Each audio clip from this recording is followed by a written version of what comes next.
तर मतदानातील घोळाबाबत मनसे आक्रमक झालेली आहे। ठाण्यामध्ये निवडणूक आयोगाच्या कार्यालयात मनसेचे कार्यकर्ते घुसले आणि या कार्यकर्त्यांनी निवडणूक आयोगातील कार्यालयातील सर्व संगणक हे फोडलेले आहेत। या प्रकरणी मनसेच्या कार्यकर्त्यांवर गुन्हे सुद्धा दाखल झाले।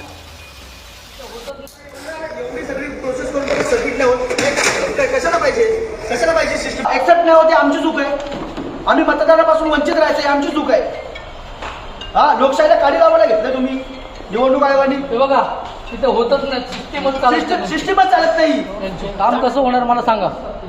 8 नंबरची तुमची जर साईडच नाही चालणार। महाराष्ट्र नवनिर्माण सेनेचा सन्माननीय राजसाहेब ठाकरे यांचा निवडणूक निर्णय अधिकारी।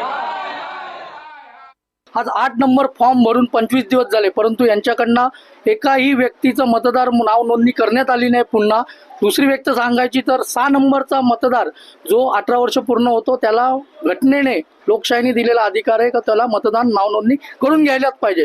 असे अनेक फॉर्म आम्ही ऑनलाईन भरतोय, ते ऑनलाईन भरल्यानंतर हे रिजेक्ट मारतायत। त्या जागेवर न जाता कुठली शहानिशा न करता 149 कळवा विधानसभेचे मतदार अधिकारी आहेत, हे कुठेही न जाता इथे बसून नुसते आहेत, कोणतेही काम करत नाही। 6 नंबरचा ना फॉर्म भरत नाही, 8 नंबरचं काही काम करत आहे। मग हे असलं निवडणूक कार्यालय आम्हाला काय कामाचं आहे?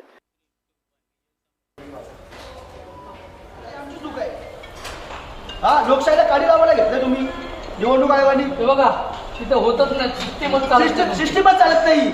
काम कसं होणार मला सांगा। 8 नंबरची तुमची जर साईडच नाही चालणार। महाराष्ट्र